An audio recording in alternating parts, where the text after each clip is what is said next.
Здравствуйте! В эфире Тулпар ТВ и Илишевские новости. Исәнмесез, хөрмәтле тамашачылар.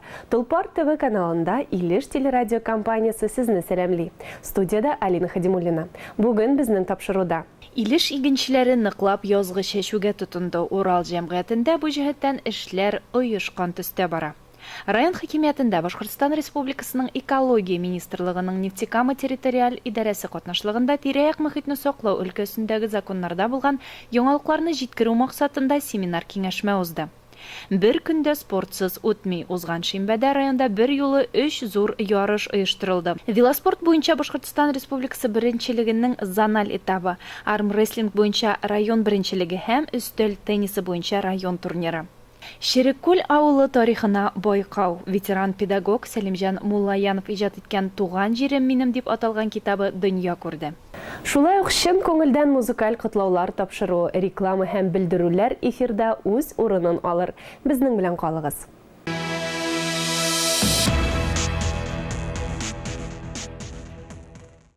Кырлар игенчене сагынып көтеп алды. Кыш буе шушы көннәргә әзерләнү белән яшәгән игенчеләр дә ашкынып, киләчәк уңыш турында уйлап, тәүге буразналарына орлыгын салды. Район буенча 12 хуҗалык һәм 4 крестьян фермерлык хуҗалыгы ныклап язгы чәчүгә кереп китте. Бүгенге көндә барлыгы 5261 гектарда булачак уңышка нигез салынды. Шуның белән бергә орлык агулау, уҗым культураларын һәм күп еллык үләннәрне өстәмә тукландыру, тырмалау эшләре дәвам итә.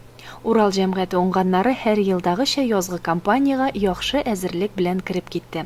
Бүгенге көндә тырмату һәм дым каплату эшләрен төгәлләгәннәр, механизаторлар алдында төп бурыч 1400 гектарда бөртекле культуралар һәм 985 гектарда мал азыгы культураларын чәчү. Löpen дигән иртә культура чәчү тәмамланды. Бер еллык үләннәр белән бергә күп еллык үләннәр әлеге фасылда чәчү бара бит инде. Дым каплату бүгенге көндә тырмату 100% инде биткән иде, бер 3-4 братна почтилик. Безнең чәчүдә 3 комплекс катнаша. Иртәгә 2-3-нчесе керә инде. Чәчүгә әзерлек белән керелде. 2 агротрон, 1 диамонт. Шушы комплексларны елда башкарып чыгабыз инде без. Аларның һәрберсенә 500-600 гектардан артык нагрузка төшмәй, атна 10 көн табигать шартларына карап, 12 көннәрдә без башкарып чыгабыз инде. Цитан 12 меңдә бер чәчү комплексын таккан куәтле агротрон тракторы кара болот күтәреп басу киңлекләрен иңли. Аны тәҗрибәле һәм тырыш механизатор Мәүлиҗан Рәхимҗанов иярләгән. Бүген күп еллык үләннәрне чәчү эше аңа тапшырылган. Мин культивация үткәрәм. Әйе. Аңа кадәр ниләр эшләдегез? Ремонт. Сельхозмашина ремонтлаю. Әле чәчүдә. Арсай авылының икенче читендә дә эш кайный. Биредә шулай ук Цитан 1200 чәчү комплексы ярдәмендә Diamond 265 тракторы белән Ильяс Асадуллин 50 гектарлы басуга люцерна чәчә. Туфрактагы дымны озаграк саклау өчен Илдар Ахунов белән Илнар Асадуллин аны кәтүкләп чыга. Эшне тоткарлаусыз алып бару өчен чәчү комплексларын Тимер Салих Кәримов белән Рәмил Галиев орлык белән вакытында тәэмин итеп тора.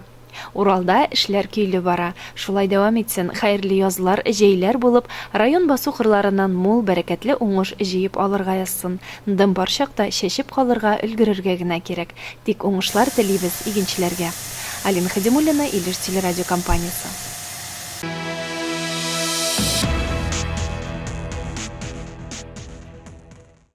Муниципаль район хакимиятендә Башкортстан Республикасының экология министрлыгының Нефтекама территориаль идарәсе тирә-як мөхитне саклау өлкәсендәге законнарның хокук куллану практикасында үзгәрешләр темасына семинар-киңәшмә уздырды. Семинар эшендә Нефтекама территориаль комитеты рәисе Лилия Кондова, әйдәүче белгеч эксперт Роза Салихянова, Кондор җәмгыяте директоры Зилә Гарифуллина, шулай ук район оешма учреждениеләре җитәкчеләре, авыл советы биләмәләре башлыклары катнашты. Әйтергә кирәк, тирә-як мөхитне һәм халык яшәешенә йогынты ясый торган хәвефләр туу, кисәтү буенча экология өлкәсендә закон бозуларны кисәйтүгә юнәлтелгән семинарларны идарә даими рәвештә үткәреп тора. Очрашуда төбәк дәүләт экологик күзәтчелекне тормышка ашыру нәтиҗәләре, тирә-якны саклау өлкәсендәге законнарны бозу, аеруча җитештерү һәм куллану калдыклары белән эш итү, атмосфера һавасын саклау, җир асты байлыкларыннан файдалану лицензияләү, тирә-якка тискәре йогынту объектларын исәпкә алу мәсьәләләре тикшерелде. Лилия Рәүил кызы законнардагы үзгәрешләр, төбәк операторларының яңа эш принциплары турында җентекләп сөйләде. Аның билгеләвенчә, экологик закончылык өлкәсендә үзгәрешләргә бәйле шактый күп яңа норматив хокукый актлар булдырылды һәм аларның практикада ничек гамәлгә ашырылачагы турында бик күп сораулар туа. Чыннан да, елга уртача табигатьтән файдалану һәм тирә-як мөхитне саклауга кагылышлы 100дән артык яңа норматив документ кабул ителә. Ягъни уртача алганда 3 көн сайын бер норматив хокукый акт барлыкка килә. Әлеге закон үзгәрешләре сәнәгать эшенең төрле аспектларына йогынты ясый ала. Калдыклар белән эш итүдән алып, дәүләт учетына куелганча яки мәсәлән тирә-як мөхиткә зыянны каплатуга кадәр. Кызганычка каршы барлык яңалыклар белән үз вакытында танышу җиңел түгел. Алардагы теге яки бу күренешне практик эшчәнлектә күрер өчен һәм тиз үзгәреп торучы хокукый барлык шартларында үзеңне куркынычлардан ничек ышанычлы итеп страховкалау кирәклеге турында әйтеп тә торасы юк. Шуңа бәйле рәвештә киләчәктә ни көтәргә икәнен максималь төгәл фараз төзи белү дә бик мөһим. Семинарда катнашучылар барлык актуаль мәсьәләләр буенча конкрет мисаллар карап, кызыксындырган мәгълүматны, сорауларына җаваплар алды. Әйдәүче белгеч эксперт Роза Салихянова төбәк дәүләт экологик үзәкчелекне тормышка ашыру нәтиҗәләре һәм нефтекама территориаль комитетының 2018 елның 4нче ярты еллыгындагы эш йомгаклары буенча ачыкланган тирә-якны мөхитне саклау өлкәсендәге законнарны типик бозулар белән уртаклашты. Кандор җәмгыяте директоры Зилә Гарифуллина тирә-як мөхитне саклау өлкәсендә проект документациясе эшчәнлеге белән таныштырды. Фикер алышуларда катнашучылар үзләренең кызыксындырган сорауларны бирде һәм җентекле аңлатмалар алды. Район Маяк газетының махсус хәбәрчесе Гүзәл Фатхуллина һәм Луиза Шарафутдинова Илеш телерадиокомпаниясе.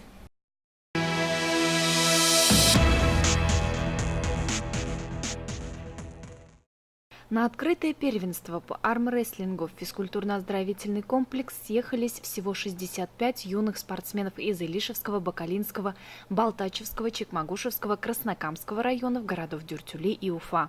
На церемонии открытия всех юных спортсменов поприветствовали директор детско-юношеской спортивной школы номер 1 Айдар Фархитдинов и председатель комитета по молодежной политике и спорту Иршат Фасхиев. Мы рады приветствовать вас сегодня на нашей Илишевской земле. Действительно, у нас сегодня в районе праздник спорта. Вот сегодня соревнования проходят по настольному теннису, соревнования по армрестлингу, посвященные столетию Республики Башкортостан. Вот в 11 часов у нас сегодня был старт. Зональные соревнования по велоспорту. Самбисты наши и шахматисты сегодня поехали у нас в Республику Татарстан на соревнования в Актанежский район. То есть все молодцы, все занимаются спортом. Я хочу вам пожелать прежде всего здоровья, успехов в учебе. Скоро у вас у всех каникулы, набраться сил и с новыми силами прийти в школу и спортивную школу. Живите спортом, любите спорт. Удачи всем на соревнованиях. Поединок, смотря глаза в глаза своему сопернику, самый честный и простой способ помериться силами, ведь здесь не бывает ничьи. В районе школа армрестлинга динамично развивается под руководством Айбулата Усманова. Среди его воспитанников есть и победители первенства России. Хоть и принято считать, что армрестлинг чисто мужской спорт, в первенстве района было немало девушек-армрестлеров. Мне очень нравится спорт, дает невероятное ощущение, экстремал. Хожу на соревнования. Недавно ездили в Москву на соревнования РВ. К сожалению, не выиграла. Мы занимаемся 3 дня недели, понедельник, среда, пятница. Во время тренировки зависит от того, сколько мы упражнений делаем. Например, если у нас 6 упражнений, это может занять на 2 часа. А вот армрестлинг – это же мужской спорт. Почему ты выбрала именно этот спорт? Возможно, долг как в семье. У меня папа тренер, сестра занималась армейской, мама тоже занимается. Победителями и призерами первенства стали 9 илишевских ребят. Среди них Азалия Усманова, Нафис Шахидинов, Айваз Вильданов, Тимур Мухаметов, Ильяр Фазлыев, Розалия Миняхметова, Денислам Галиханов, Юлиза Файрушина, Даяна Ялалова. В это же время на перекрестке улиц Советской и Объездной на линию старта выстроились велогонщики. В групповой гонке зоны «Север» открытого первенства Республики Башкортостан принимали участие юноши и девушки 2004-2007 годов рождения из нашего района, а также из Чекмагушевского, Благоварского районов, городов Октябрьский, Дюртюли и Набережные Челны.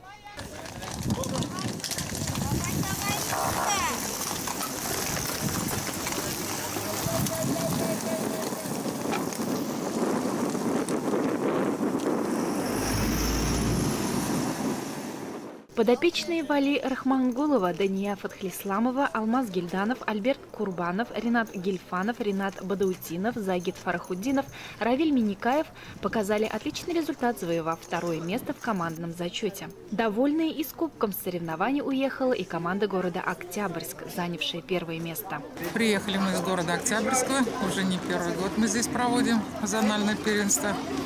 Вот. И всегда хорошо, радушно нас встречают. Мы довольны. Трасса хорошая. Руководство тоже хорошее. Накормили вкусно. Все было прекрасно. Вот. Сколько первых мест и кубок мы у вас забрали. Уж простите нас за это. Вот. Спасибо большое за прием. А сколько человек у вас приехало? Так, я привезла 13 человек. 13 человек участников. И как вот, итоги? Так, и, значит, мы 3 первых места, 3 вторых, да, и одно первое, одно третье место заняли. Вот, и командный зачет первое место. Начали мы кататься уже в феврале месяце, на байках стали выезжать, как асфальт открылся, поэтому мы с детьми уже накатали 2000 километров. Вот, это наш первый старт сегодня. В следующий выходной едем в Кушнаренково, там будет первенство Башкирии уже. Районный турнир по настольному теннису проводился среди воспитанников спортивной школы в рамках празднования столетия образования Республики Башкортостан. Кроме наших пинг-понгеров, в соревнованиях принимали участие и ребята из соседних районов. На данный момент по теннису приехали у нас 4 команды. Город Дюртюли, Бакалинский район, Актаныш, Республика Татарстан и Верхнеиркиево, село Верхнеиркиево, Илишский район.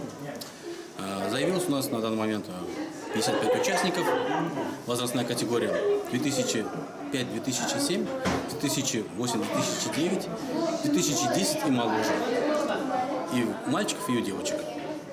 Что хотелось бы сказать? Занимаются у меня в каждой группе, всего 4 группы у меня. В данный момент на базе физкультурно-оздоровительного комплекса занимается около 40 человек. В гимназии есть еще, занимаются около 30 человек. Очень хорошие сегодня результаты показали следующие игроки, такие как Магьярова Элина, Магьярова Ильнара, Шарипова Камилян, Халматов Артем, Гарипов Алмаз. Очень много спортсменов выдающихся, которые, я так думаю, что будет основным костяком в нашей команде в Илишской сборной района. Хочу сказать несколько слов о том, что родителям надо приводить как можно больше спортивной школы. Не только бокс, не только велоспорт и разные другие. Конечно же, хотелось, чтобы побольше привозили в теннис. Почему теннис? Потому что развивает всеобщую и ноги, и руки, и глаза, и умственно. Во всех отношениях настольный теннис дает хорошую тенденцию. Очень не травмоопасный вид спорта, очень динамичный и развивающийся. Всех вас ждем, приходите, обучим ваших детей, научим, сделаем чемпионами. Будьте здоровы! На самом деле настольный теннис – один из видов спорта, который позволяет тренировать практически все основные группы мышц. Занятие теннисом способствует развитию реакции, выносливости, ловкости и внимательности. Умение предугадать действия соперника, принимать правильные решения заставляет работать мозг быстрее и эффективнее. Много плюсов у этого динамичного и веселого вида спорта. Именно поэтому он всегда был и будет популярен в районе.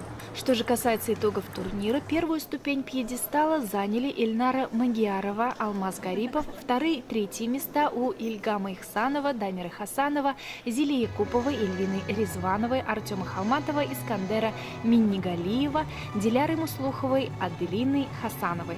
Номинации «За волю к победе» удостоились Денис Фатхуллин, Камиля Шарипова, Элина Магиарова, Денис Агареев и Амир Тазиев. В то же время за пределами района его честь успешно защитили воспитанники отделений мини-футбола, самбо и шахмат. Насыщенными и спортивными выдались минувшие выходные. Не менее жарко в спортивном плане будет и новая неделя. 26 апреля планируется проведение соревнований по плаванию памяти Героя Советского Союза Анвара Абдуллина, а 27 апреля турнир по борьбе куреш памяти дважды Героя Советского Союза Мусы Гареева. Алина Хадимуллина, Айгуль Мулаянова, телерадиокомпания «Илиш».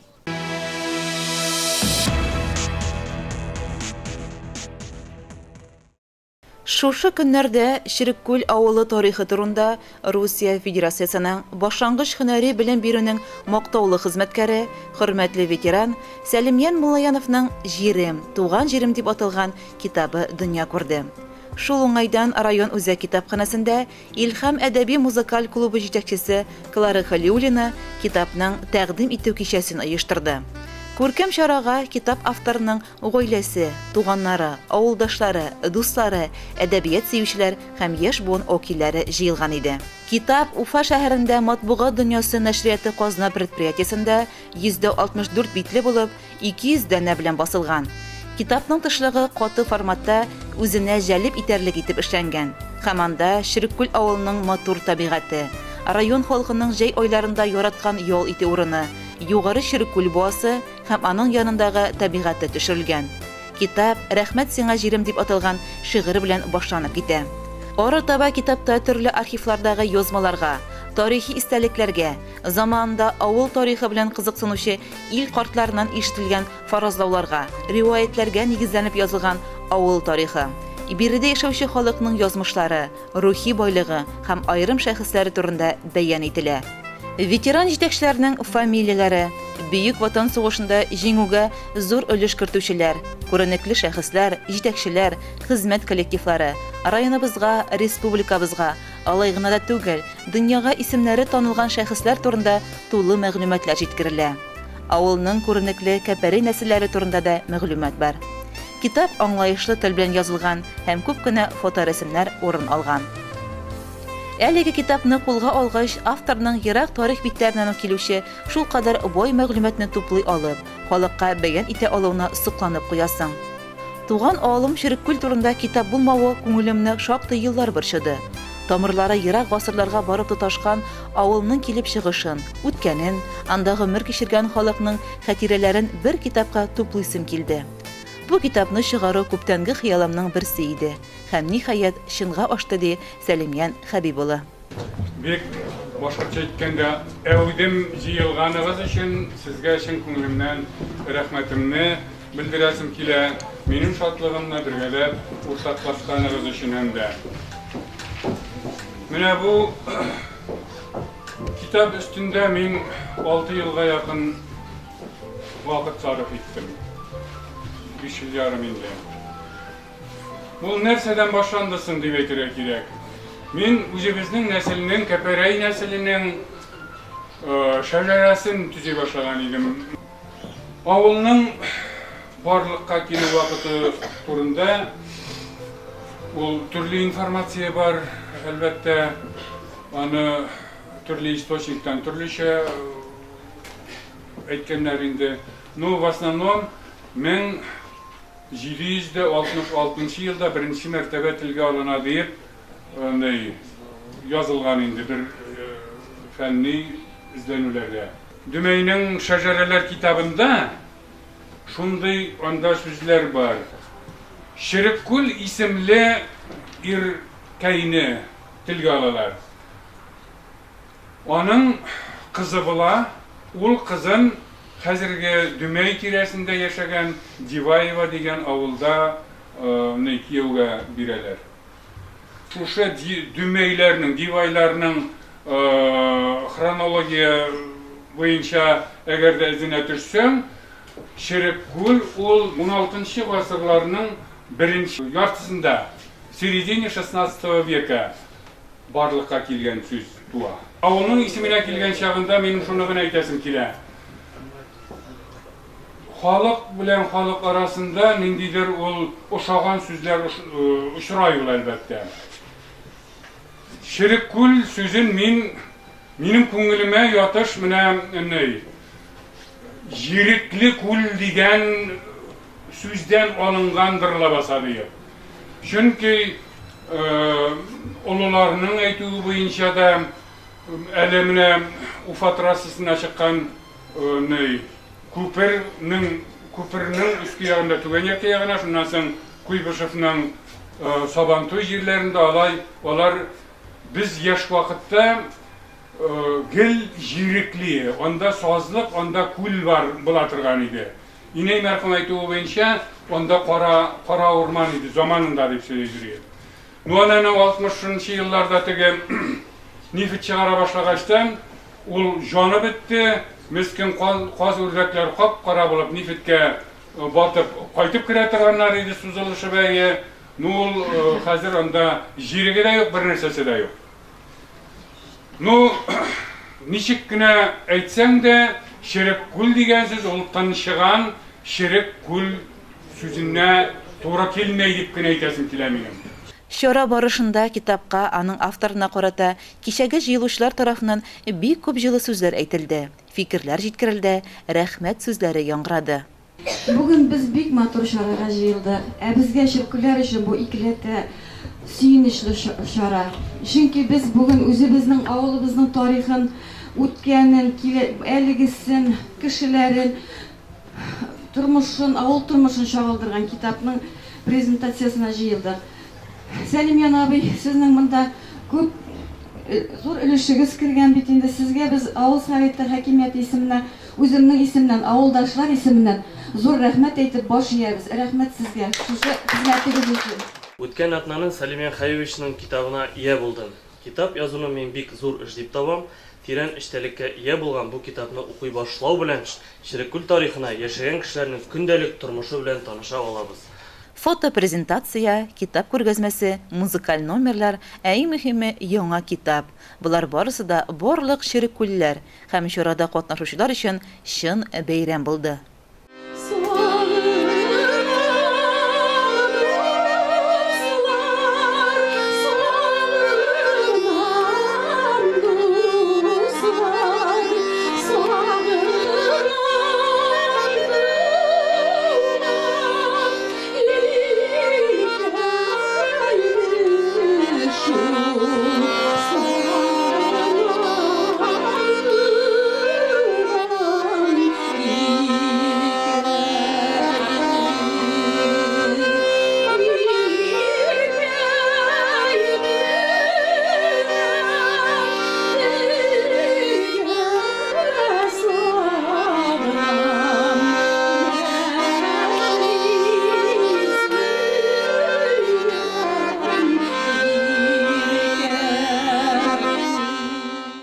Киләчәктә дә тарихлар язылу дәвам итсен. Авылларның матурлыгы, кешеләрнең уңган булуы башка буыннарга барып җитсен иде. Чөнки үткәнен белмәгәннең киләчәге дә юк. Айгөл Муллаянова, Ринат Хадимуллин, Илеш телерадиокомпаниясе.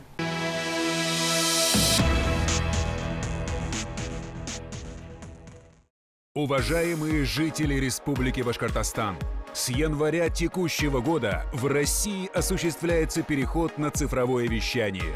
В Башкирии день отключения аналогового вещания назначен на 3 июня 2019 года. С этого момента просмотр программ будет возможен на телевизорах с установленным встроенным тюнером, либо необходимо адаптировать имеющийся телевизор посредством приобретения цифровой приставки. Правительство Республики Башкортостан приняло постановление, в соответствии с которым пенсионеры, получающие федеральную доплату к пенсии, и малоимущие семьи с детьми, которым выплачиваются детские пособия, могут получить господдержку для приобретения приставки. Данную поддержку жители республики могут получить только один раз и на одну жилую площадь. Подать заявление для компенсации расходов на приобретение приставки можно во всех офисах многофункционального центра «Мои документы» нашего региона. Подробную информацию о получателях компенсации и перечню необходимых документов можно уточнить на сайте МФЦ Республики Башкортостан. Уважаемые дамы и господа, кафе «Отдых» приглашает вас отдохнуть от ежедневной суеты. У нас вы можете с блеском провести любое значимое событие вашей жизни. Свадьбы, юбилеи, корпоративы, выпускные вечера, изысканная кухня, уютный интерьер, высокий уровень сервиса. А еще у нас важная новость для молодых пар, которые планируют свадьбу в 2019 году. Впервые кафе «Отдых» проводит розыгрыш «Свадебное путешествие 2019» совместно с турагентством «Колумб». Молодожены, которые проведут свое свадебное торжество в нашем кафе «Отдых» в течение 2019 года, получат уникальную возможность выиграть сертификат на поездку в свадебное путешествие номиналом 80 тысяч рублей. Пара счастливчиков будет определена специальным приложением в конце года. Не упустите свой шанс, ведь, возможно, именно вам улыбнется удача. Наш адрес – село Верхнеаркеево, улица Комсомольская, 16, дробь 7. «Отдых» ждет вас.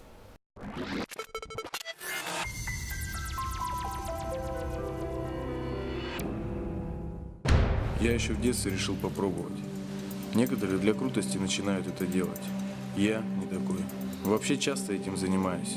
Даже злоупотребляю. Расслабляет хорошо. Любой стресс снимает. Настроение поднимается. Теперь это мой стиль жизни, наверное. Бросать? Нет, бросать не могу. Да и, наверное, не хочу.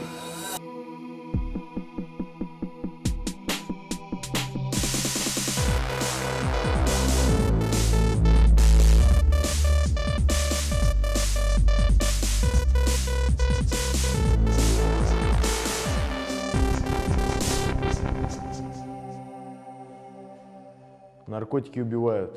Я выбираю спорт.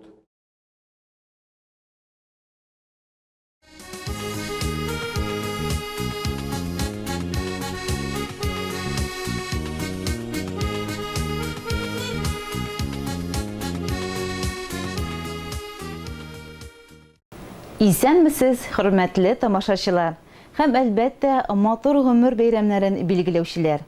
Экраннарда яна Илеш телевидениесе һәм җыр-моңнан, изге теләкләрдән торган чын күңелдән музыкаль котлаулар тапшыруы. Иң тәүге котлау хатыбызны тапшыру өчен экран янына якынрак Рәсимә Акрам кызы Раянованы чакырабыз. Этей авылында игелекле гомер кичерүче, кадерле туганыбыз Рәсимә Акрам кызы Раянова 23 апрель көнне 70 яшьлек юбилеен билгели. Һәм без аның якын кешеләре бергә җыелып, ихлас йөрәктән матур гомер бәйрәме белән кайнар котлыйбыз. Тәненә тазалык, җан һәм күңел тынычлыгы, якты дөньяның барлык рәхәтлекләрен, шатлык куанычларын күреп, үстергән балаларының кадер-хөрмәтләрен күреп яшәвен телибез. Безнең кадерле кешебез Рәсимә Акрам кызы 1949 елның 23 апрелендә Телеки авылында дөньяга килә. Бар гомере тынгысыз, намуслы хезмәттә үтә. 40 ел малчылык тармагында эшләп, хаклы ялга чыкты. Эшләү дәврендә бик күп мактау кагазларына, почет грамотларына лаек булды. 19 яшендә Этей авылына килен булып төшә. Уелдан улы Әбүзәр белән тормыш юлын башлыйлар. 3 баһадир ул, бер сылу кыз үстерделәр. Балалары да үзләре кебек бик тырышлар, уңганнар булып үстеләр. Тормышта үз юлларын табып, матур итеп яшәп яталар. Аллага шөкер. Биянасында үз әнисе кебек якын күреп, 40 ел бергә тату гомер кичерделәр. Туганыбыз гөрләтеп дөнья көтә, ихата тулы мал туарын, кош-кортын асрый. Бакчасында молдан җиләк җимешләрен, яшелчәләрен үстерә. Чәчкәләренең ниндиләре генә юк. Туганыбыз тормыш иптәше белән иңне иңгә терәп, шатлык куанычларны уртак итеп, 51 ел тату, матур гомер кичерделәр. Кызганычка каршы, бүген юбилей көнендә тормыш иптәше арабызда юк инде. ауыр туфрагы жеңел, урыны ыжмакта булсын. Бүген кадерле туганыбыз, кадерләп үстергән балаларның балдай татлы җимешләре, аныкларының уңышларына куанып яши. Ул алар өчен чын мәгънәсендә җан атып, üzülеп, янып яши. Киләчәктә дә аларның бәхетләрен күреп, оллайган көннәреңдә балаларыңның, аныкларыңның кадер-хөрмәтендә, хәерле көннәрдә гомер итәргә насыйп булсын сиңа. Без якыннарың, туганнарың белән алдагы көннәрдә дә яхшы мөнәсәбәттә булып, туганлык җепләрен ныгытып, аралашып, күрешеп, ярдәмләшеп, дус, матур, рәхәт яшик. Ходай сиңа сәламәтлек бирсен. Бездән сиңа изге теләкләр, исән-имин яшәүеңне күреп, куансыннар безнең йөрәкләр. Иң изге теләкләр белән барлык туганнарың, балаларың һәм аныкларың. Хөрмәтле Рәсимә Акрам кызы, 70 яшьлек олы юбилейгыз котлы булсын. Якты ал таңнар, тормыш шатлыклары бары юлларыгызны киләчәктә бизәсен. Туганнарыгызның, балаларыгызның күңел җылысы, назы, йөрәк тулы бәхет нурлары, шатлык шаткылары сез бары юлларны яктыртып торсын. Исәнлек, иминлек белән гомерегезнең тагында зуррак бәйрәмнәрен бүгенгедә туганнарыгыз, кадерле кешеләрегез белән бергәлектә, бердәмлектә каршы алырга язсын. Җырыбыз сезгә бәйрәм бүләге булып барып ирешсен.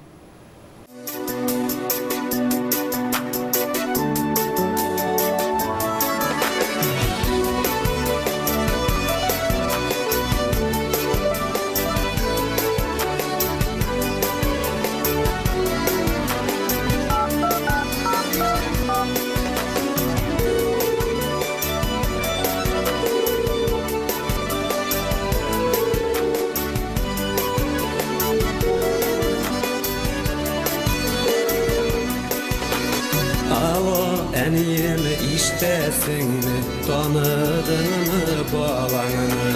Телефон араларыннан тоян жылы тыныңмы? Тавышығыз телефонның тимер шыбықларында, бір кез құяш байышында, бір кез шығышларында. Әнейімнің шул сөзләре үзәкләремені кайгыртмыйча яшәтергә иде йөрәкәеңне. Телефоннан сөйләшүләр күңел йылатугына, сагынуларны басу микән әллә уятугына. Тавышығыз телефонның тимер шыбықларында, бір кез құяш байышында, бір кез шығышларында. Әнейімнің шул сөзләре үзәкләремені кайгыртмыйча яшәтергә иде йөрәкәеңне.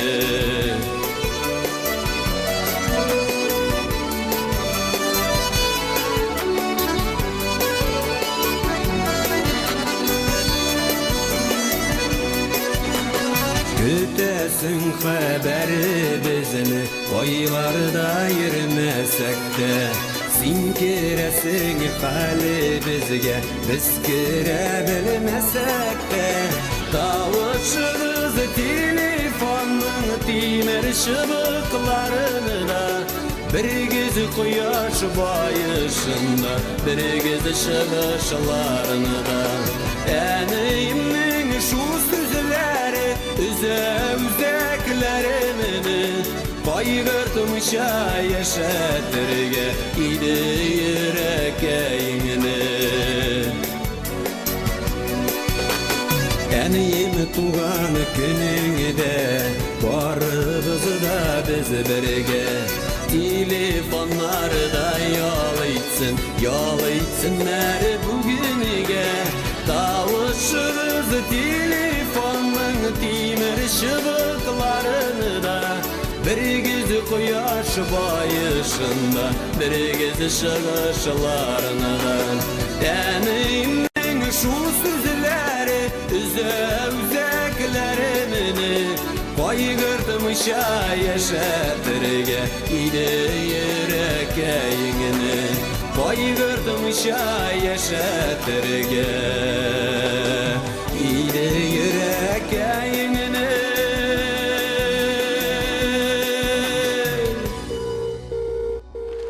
Бәйрәмнәре күп тормышның бәйрәм белән туа көндә. Олы бәйрәм бүген бездә, әниемнең туган көне. Бүгенге җылы истәлекле котлау хатын тыңларга югары Ярке авылында яшәүче Нури Әхмәтова Рәүлә Камил кызын чакырабыз. Хөрмәтле юбилярыбыз, сезне күркәм бәйрәмегез белән иң кадерле кешеләрегез тәбрик итә. Кадерле, яраткан тормыш иптәшем, әниебез, картыебыз, сине 55 яшьлек юбилеең белән тәбриклибез. Без, синең гаиләң бик бәхетле кешеләр, чөнки безнең янда һәр вакыт ачык йөзле, изге күңелле, уңган, мәрхәмәтле кешебез син бар. Син миңа тормыш иптәшең өчен яраткан сабыр гомер юлдашы, без балаларың өчен газиз, хәстәрлекле, җаныңны бирергә әзер торучы әни, карты. Туганнарың, дусларың өчен ярдәмчел, кайгыртучан дус, кардәштә. Безнең кадерлебезнең кулыннан килмәгән эше юк. Пешергән аш сулары, камыр ризыклары һәр чак телеңне йотарлык була. Үстергән гөл чәчкәләре күзләрнең явын алып тора. Кадерле безгә, безнең өчен кайгыртып, безнең өчен җан атып, хәстәрләп яшәгәне өчен зур-зур рәхмәтләребезне җиткерәбез. Шушы матур бәйрәмең белән котлап, иң изге теләкләребезне юллыйбыз. Тагында бик күп җиләкле җәйләрне, мул уңышлы көзләрне, аппак кышларны, ямьле язларны шатланып каршылап, безгә яшәү өлгесе булып, балкып яшәдә яше әле. Әтиебез Рәүфәт белән тигезлектә, ак бәхетләр диңгезләрендә йөзәргә, шатлык куаныч дулкынлыгында коенып, безнең терәк булып, кадер-хөрмәттә, күңел тынычлыгында матур, хәерле гомер кичергә язсын әни сиңа. Туган көнең белән әниебез котлыйбыз. Шатлык белән, озын гомер белән яшәүеңне генә телибез. Дөньядагы һәр бер яхшылыктан өлеш чыксын сиңа мул гына. Без телибез сиңа ак бәхетләр, шатлыкларга илткән юл гына. Бәйрәмеңнең матур хатирәсе күңелеңдә калсын уелып, тәбриклибез сине чын күңелдән, барыбыз да бергә җыелып. Йөрәгебездән чыккан изге теләкләрне сиңа юллап, тормыш иптәшең Рәүфәт, балаларың Марат, Алина, Вадим, Заида, оныкларың Эльвина, Ирина, Алсу. Хөрмәтле юбилярыбыз Рәүлә Камил кызы, сез бүген көтеп алган бәйрәмегез көнендә якыннарыгыз тарафыннан матур котлау сүзләре, изге теләкләр ишеттегез. Киләчәктә дә Ходай Тәгалә сезгә куанычлы мизгелләрне күп насыйп итсен. Максатларга ирешеп, дөньяның бар рәхәтлекләрен күреп, исән-имин гомер итәргә язсын. Кадерле кешеләрегезнең җыр бүләге сезнең өчен яңгырый.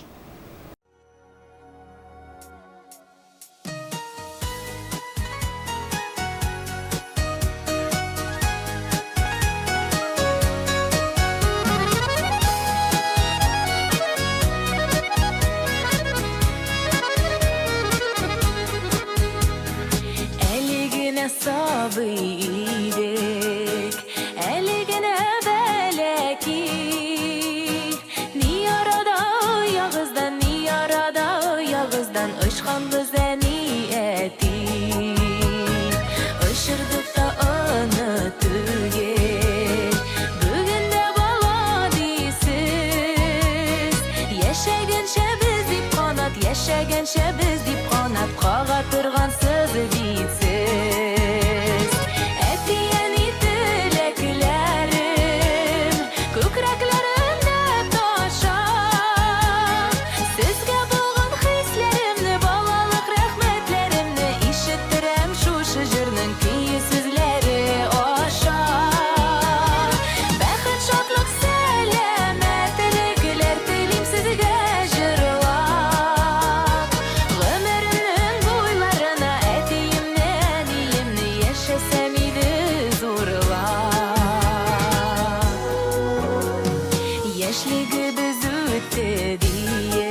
чагы бар, сездән көчләр алабыз.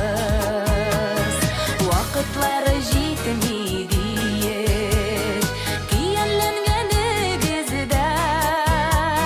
Сезнең кадәр булмасак та, сезнең кадәр булмасак та, сез дип янарбыз бездә.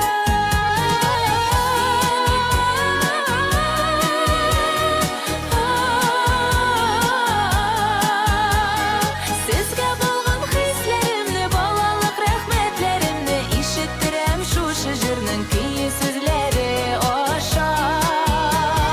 Бәхет, шатлык, сәламәтлекләр телим сезгә җырлап.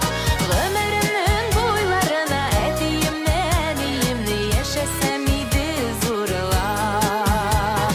Гомеремнең буйларына әтиемне, әниемне яшәсәм иде зурлап. Яшәсәм иде зурлап.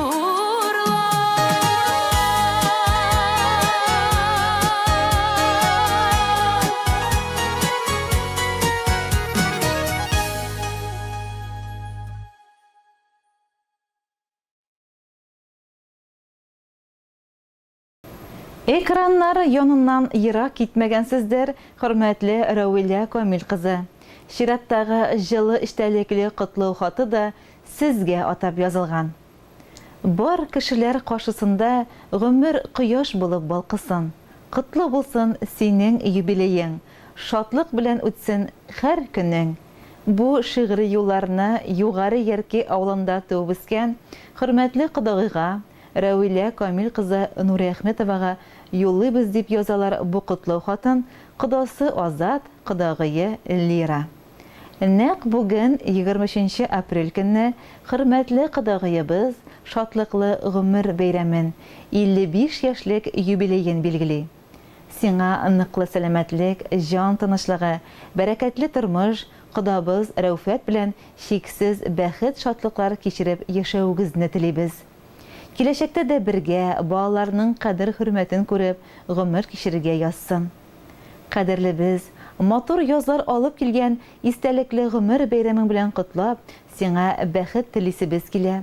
Барыр юлларың уң, сөйнишләрдән генә торсын.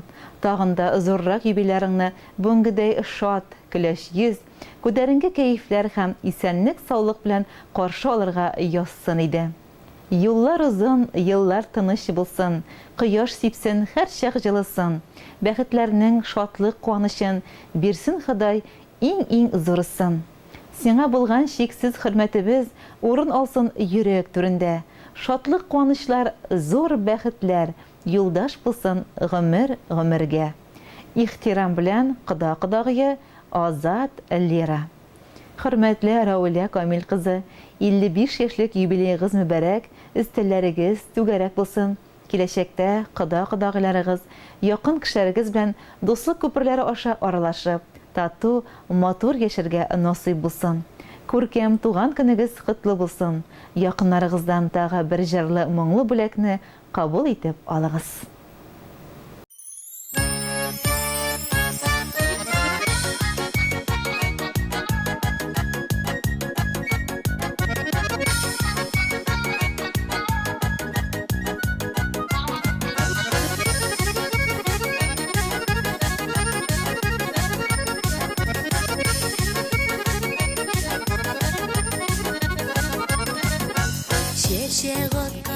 Бакчаларда сайрап кына яши кышларын, шул кышыларда җырлап яшигәле, җырлап яшигәле дусларым. Шул кышыларда җырлап яшигәле, җырлап яшигәле дусларым. Шул кышыларда җырлап яшигәле, җырлап яшигәле дусларым. Лейла лейла лейла лейла лейла лейла лейла лейла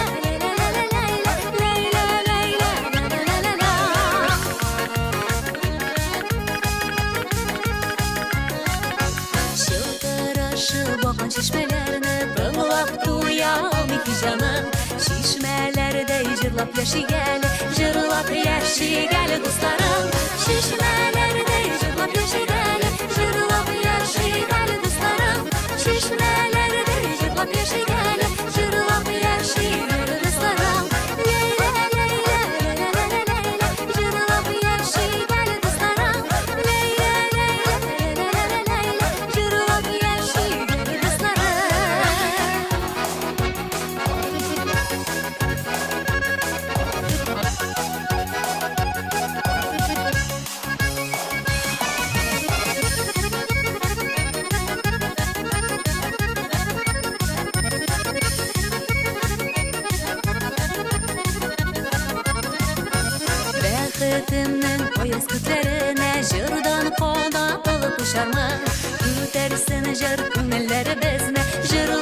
яшик әле дусларым, күтәрсен җыр күңелләребезне, җырлап яшик әле дусларым, күтәрсен җыр күңелләребезне, җырлап яшик әле дусларым.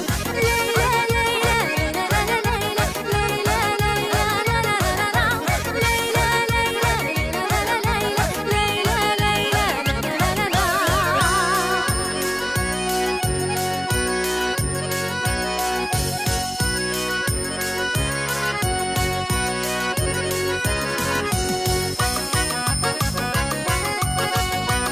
Җырлап биеп яшик әле дуслар.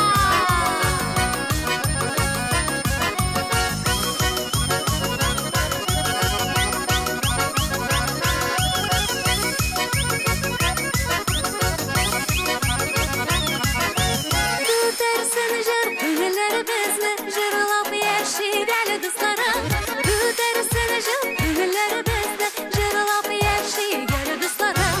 Лейла лейла лейла лейла җырлап яшик әле дусларым, лейла лейла лейла лейла җырлап яшик әле дусларым, күтәрсен җыр күңелләребезне, җырлап яшик әле дусларым, җырлап яшик әле дусларым, җырлап яшик әле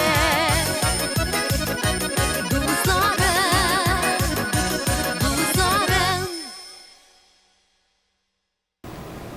Буралы авылында туып, хәзерге көндә Түбән Ярки авылында яшәүче кадерле сеңлем Хыснуллина Гөлнара Глюс кызының 24 апрельдә 50 яшьлек юбилее дип башлана редакциябызга килгән чираттагы котлау хаты. Йомшак, киң күңелле, ярдәмчел, минем өчен өзелеп торучы сеңлем. Сине матур юбилең белән чын күңелдән котлыйбыз. Бәләкәйдән үк без синең белән дус, тату яшибез. Әз генә күрешми торсак, бер-беребезне сагынабыз.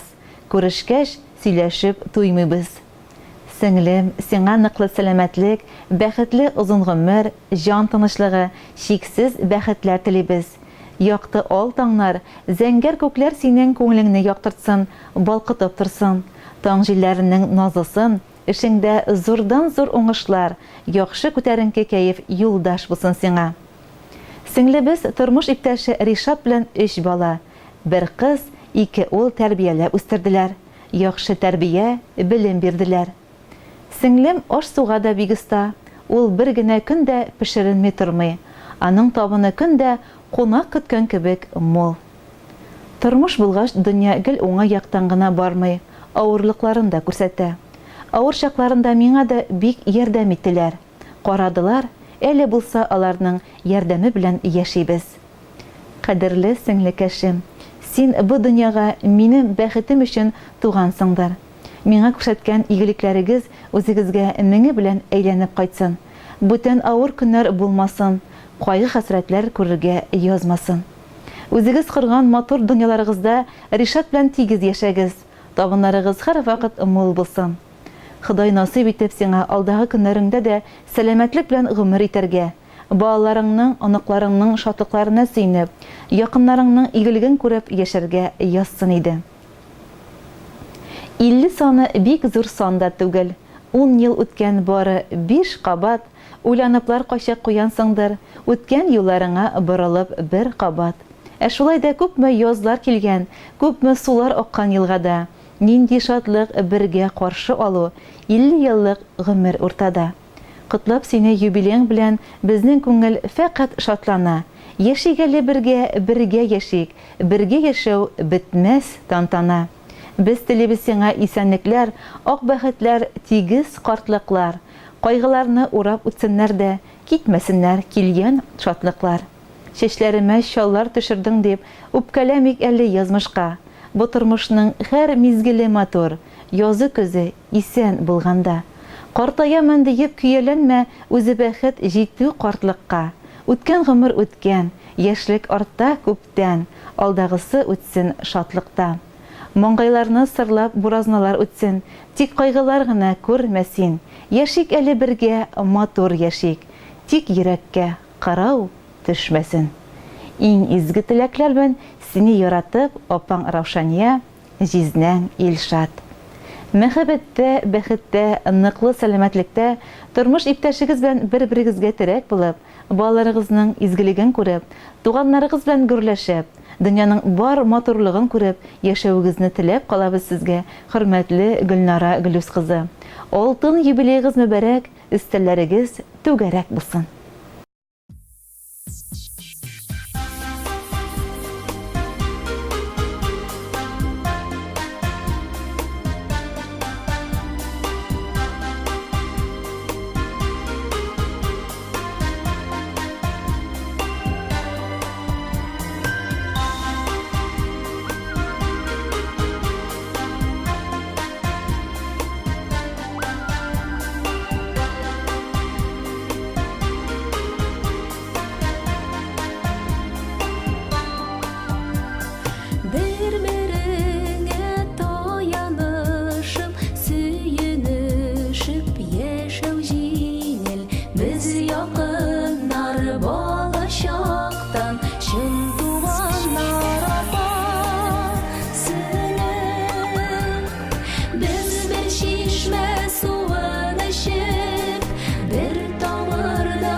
Шуның белән бүгенге тапшыруыбыз тамам. Таковы Илишевские новости на сегодня. Мы ненадолго прощаемся с вами. Всего вам доброго!